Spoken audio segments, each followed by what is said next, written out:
What's up, guys? Welcome to another Destiny 2 video. In today's vid, we'll be going over a summary of the most recent Bungie update. If you didn't see, they came out with a thing called State of Destiny 2, and basically we're just going to be going over that and what's to come in Destiny 2 here in the near future. As we know, the live stream was canceled today because Bungie really wants to focus on community feedback and fix a lot of things that people have been complaining about, essentially. And I'm just going to give the short version here of what they wanted to focus on, and after I go over that, we're going to be going over some of the more interesting parts, a little more in depth, that I thought were pretty cool. So first thing, new systems and rewards to give our most engaged players additional optional pursuits, including Masterwork Weapons, improved vendor rewards, armor ornaments. We're going to be going over all that here in a sec. Better incentives and rewards for completing prestige activities and improving the replay value of strikes, adventures, and lost stickers. That's awesome. We already know they're coming out with heroic strikes, so as long as we can keep getting that replayability, and I guess the more challenging activities into those smaller things that can be replayed, that's awesome. For the Crucible, private matches are coming. They're not coming until early 2018, which is kind of sad, but that's okay. They're really focused now on moving toward ranked, the ranked playlist and ranked PvP, and they're making that their top priority on their list. And this has been a hot topic for most of the Destiny community since launch, and I'm glad Bungie is taking steps to help out the competitive community. Also, they're giving better incentives for completing Crucible matches and penalties for quitting competitive games. This quitter penalty is coming after the new year, but I'm glad it's happening. I hate it when you enter a match and if my team is doing bad, they leave, or vice versa, the other team's doing bad, because I feel bad for them. And how is that going to help the team? Then you're left with a 4v2 or a 4v1, which is just no fun for anybody. That's just not a good situation to be in. That's just not a good environment to play in. They're also doing improvements to faction rallies and Iron Banner, changes to make the mod system more impactful, improving exotics and adjusting to reduce duplication of those exotics that you already have, new ways to spend currency and materials, aka legendary shards, and an emo interface to customize and equip emo loadout. I'm surprised they haven't come out with that at the beginning at launch, because people have been asking for that since Destiny 1. So I mean, it's whatever. I'm glad they're incorporating this, because I know in Call of Duty Black Ops 3 you could do that, where you could have your 3 emotes and figure out which one you want to do. So I'm glad they're actually bringing that in. Under the December update details, this is going to be the cool stuff that's coming to D2, and we're going to be going in depth on 3 topics, essentially. So the first topic is Masterworks. Now on December 12th, legendary weapons will drop as or be upgraded to become Masterwork versions. Masterworks will have few advantages over the baseline legendary weapon. Essentially, track and display the number of kills with that weapon, with choice between total and Crucible count, generate ores for you and your allies on multi-kills, add weapon stat bonuses that are selected randomly from a small pool and are re-rollable. So as you can see from the picture, you get 10 reload. I don't know if that means you get like an extra 10 attack on it, but it does. Maybe it improves the reload speed by 10%. I don't know what the values are for this, but these perks right here are re-rollable, and it displays, I guess, how many kills you have, which that's kind of awesome. I'm kind of glad that's what they had, and I guess Black Ops 3 for Call of Duty, once you get to a certain prestige, you can actually see how many kills you have with that weapon, which is kind of cool. Also, Masterworks draw from any source of legendary weapons for characters above 250 power. Unwanted Masterworks can be dismantled in materials that can upgrade an existing legendary weapon into a Masterwork. So if you have a weapon that's a Masterwork and you're like, this gun's trash, you might as well destroy it, give it to a better gun, and make it a Masterwork. Range trials of the 9 weapons have a very high chance of Masterwork, so definitely need to do those endgame activities. And we have future plans to extend Masterworks to other gear and expose your kill counts in more places. Example, Crucible kill screen.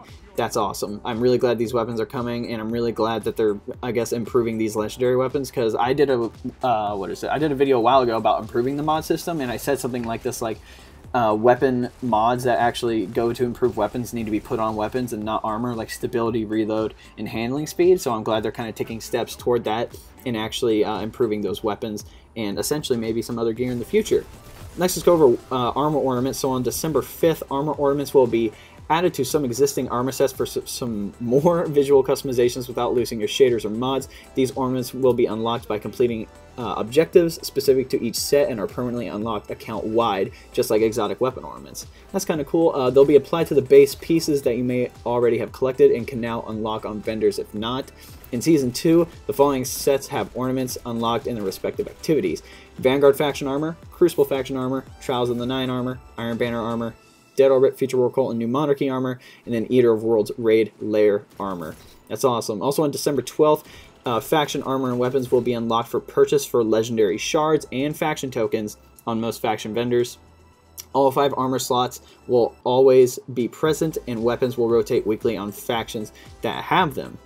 Slots will be unlocked by claiming reward engrams from the respective faction, and you will get credit for engrams you may already have claimed since launch. That's awesome. I'm really glad that we can actually buy out those pieces of armor and those ornaments, and all we have to do is complete activities to get those ornaments, and we can actually buy gear that if we don't have it, that we can actually buy those things, which is awesome. I'm really glad, because I know some people that don't have certain faction weapons from the faction rally or certain Iron Banner weapons or gear, so I'm glad that we can actually get those without, I guess, well, I'm not saying we don't have to try, but you do actually have to complete matches or something to be able to claim these, I guess, like ornaments. And then on December 12th, Azure has some new offerings for players collecting exotics. Every week you're able to acquire one of the new faded engrams using legendary shards that will decrypt as exotics that aren't already in your collection. A simple 3 of coins that boost exotic drop rates from any source for 4 hours. I'm so glad they're bringing those back. 3 of coins was boss. No obscure stacking mechanics or need to reapply before every boss. And these cost legendary shards, and you can have as many as you like now. So 3 of coins is coming back. Get those more exotics. And then also, like, I guess, like, what am I trying to say? Duplication isn't as much, so that's awesome. Lastly, let's go over general investment. On December 5th, Banshee has some updates on the weapon and armor mod front. For players wanting to clear some mod inventory space, rare quality mods will dismantle into gunsmith materials and have a chance to produce legendary quality mod components. So you don't just have to dismantle legendaries, they also can come from rares now. On December 5th, for players chasing a world legendary or looking for Masterworks, Masterwork will sell some of his rumored hoard of legendary engrams for legendary shards, just like they did in Destiny 1, where you could buy his legendary engrams for, I guess, like, what was it? I forget what the currency was, but just like legendary, I guess, like currency. Also on December 12th, Commander Zavala and Lord Shaxx will sell gift consumables for legendary shards that can be used during a strike or crucible match that will serve the following functions: grant bonus rewards to everyone in activity upon completion, friend or foe alike, and award anything from faction tokens to a round of exotics for everyone in the match. That makes me kind of salty, because like if you're running with a fire team and you guys are like winning and somebody else on the other team gets an exotic, like that's kind of salty. But I mean, I guess they're trying to make it a little more community based, so I mean, I guess that's fine. I just that if you're gonna have something and you're gonna pop it for you and your fire team, like I feel like that should be for you and your fire team and not the enemy team as well. But I don't know, that's just my opinion. Last thing was, on December 12th, vendors will now beckon you to hand in your reputation tokens only when you're carrying enough to earn a reward engram, so like 20 tokens. So they're not going to be like, oh, turn in 1 token and get like a fraction of, I guess, like reputation. So they're only going to bother you if you actually have 20, I guess, 20 coins or whatever tokens. Alright guys, that's all I have. I'm really hyped for this upcoming update. I'm really hyped for Curse of Osiris and Season 2 of Destiny 2. I'm really happy that they're fixing stuff with the Crucible, especially with private matches and ranked play, and I'm hoping they actually come out with some more, I guess, like playlists like they did in Destiny 1 for PvP, but I don't know if they're going to do that. I'm glad they're bringing in the quitter penalty. I'm glad they're improving activities, replayability, like strikes, adventures, lost sectors, everything like that, because I actually enjoy doing those things, especially if you love to run solo and you love to run PvE activities, because I know in Destiny 1, heroic strikes were the best. You could run through, and if it was arc burn with airborne and specialist on, you can melt a boss with just like 1 meg of 4th horseman. Like, that was so fun. Like, I'm glad they're bringing that stuff back, and I'm glad that the currency that we keep getting, like legendary shards, are actually like spendable now, which is awesome. Alright guys, if you're for community join, definitely go on the link below to say join the clan. All you have to do is press on the link, request to join the clan, then me and the PS4 admin will let you in. We're currently ranked 6, and we plan to do the same in Season 2. We're really looking for some people that are really into doing endgame stuff, like the Raid, Trials of the Nine, especially with this new stuff coming up that we just mentioned. I guess like more endgame activities. Like if you love doing those things, definitely join the clan. If you're with a smaller clan and you're like, oh, like I really just, I want to stay in this clan, like, but we're not rank 6, like what do we do? Just have your clan join our clan. We're not opposed to anybody not joining the clan.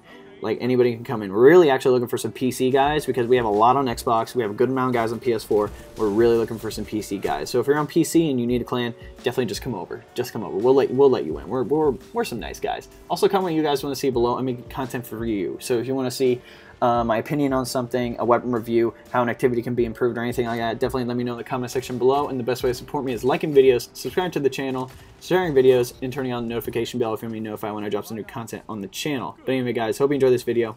We'll catch you next time.